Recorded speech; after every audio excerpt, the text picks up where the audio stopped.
Narrator. Have you ever been the moon, shining your brightest for someone, only to realize they spend every night waiting for the sun? If you know that feeling, then you already know the heart of Leo's story. Stick with me until the end, because this isn't just a tale about unrequited love. It's about the quiet strength we find when we finally look in the mirror. And if a story like this can change your perspective, imagine what subscribing for more could do. Let's begin. The library was Leo's sanctuary, a cathedral of quiet where the scent of old paper was his incense. But for the past 2 years, his true worship had been at the altar of a girl named Maya. She was a whirlwind of vibrant sweaters and soft laughter, always tucked into a corner chair, devouring novels about epic romances. Leo, the meticulous history major, had planned his feelings with the care of an archivist. He started by borrowing books he thought she'd like, leaving gentle notes in the margins. Thought of you on page 42. He'd time his coffee breaks with hers, their conversations a mosaic of shared jokes and dreamy what-ifs. He built a cathedral of hope in his heart, brick by fragile brick. He loved her in the quiet way he did everything, completely, thoughtfully, and with a fear of disturbing the peace. He noticed the tiny chip in her favorite mug, the way she hummed when she was concentrating, the specific shade of amber in her eyes when the afternoon sun hit them just right. He collected these details like sacred relics, and she adored him, as a friend. She called him her anchor, her safe harbor. Leo mistook the warmth of the harbor for a destination. The challenge, the first crack in his beautiful cathedral, was named Ethan. Ethan was a geography major who talked about mountains and rivers as if they were old friends.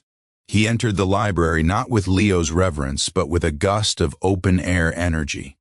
Where Leo left notes in margins, Ethan invited Maya on hikes. Where Leo offered a steady, predictable comfort, Ethan offered unpredictable adventure.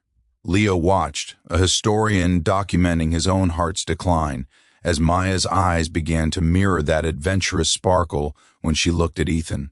The laughter he shared with her became less frequent, replaced by the vibrant, echoing laughs she shared with Ethan by the library's large window. The pain for Leo was not a sudden explosion, but a slow, cold erosion. It was in the way she now said, "You're the best, Leo," with a pat on his shoulder that felt like a dismissal. It was in the Thursday coffee breaks she forgot. It was in the agonizing clarity of watching her love someone else, while she still lovingly kept him on the shelf of friendship.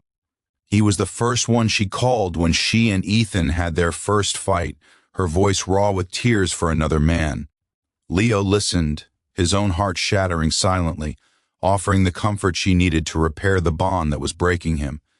He was the curator of a love that wasn't his to display. His resolution did not come from a grand confrontation or a miraculous change in Maya's heart. It came on a rainy Tuesday, utterly ordinary. He saw them through that same library window. Ethan was animated, tracing a route on a map, and Maya was looking at him not just with love, but with a sense of aliveness, of being exactly where she was meant to be. In that moment, Leo didn't see his rival. He saw Maya, truly, fully herself, and he saw himself reflected in the rain-streaked glass, a ghost hovering at the edges of someone else's vibrant picture. The challenge he faced was no longer winning her love. It was the monumental task of dismantling his own cathedral, brick by painful brick. The resolution was the most brutal and liberating act of self-love. He had to leave his own sanctuary. He stopped orchestrating chance meetings. He gently declined being her emotional confidant about Ethan. He spent time in the library at different hours, rediscovering books for himself, not as potential gifts for her. One afternoon, he was in the history stacks, fully engrossed in a volume about ancient navigators, when he felt a presence. It was Maya. She looked different, happy, but with a touch of sorrow. "I miss my anchor," she said softly. Leo smiled, a genuine one that surprised even him.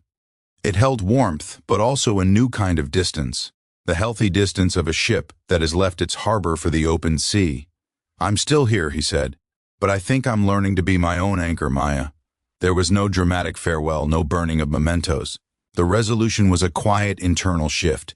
He began to channel the immense depth of his care, the careful attention, the thoughtful love, inward. He started writing his own history, not just annotating someone else's. He took a solo trip to a coastal town, and for the first time, felt the sun on his face not as a poor substitute for another light, but as a warmth meant for him alone. Narrator returns on screen. The soft light now feels more focused on them. Narrator, Leo's story isn't about Maya being the villain or Ethan being the better man. It's about the profound pain that comes from directing a masterpiece of love at an audience of one who is watching a different play. The greatest challenge isn't the other person, it's the version of yourself you've built in their reflection. And the resolution is not about ceasing to love. It's about realizing that the most important person who needs that relentless, patient, observant love is you. You are not a consolation prize. You are not the moon to someone else's sun. You are an entire universe, worthy of your own devotion. Sometimes, the bravest, most heartbreaking, and most inspiring thing you can do is to take that love you've been holding out for someone else, turn your hands around, and finally let it flow into your own soul. If this story resonated with you, if you've ever been the moon or are learning to be your own sun, hit that like button. It lets me know I'm not just speaking into the void.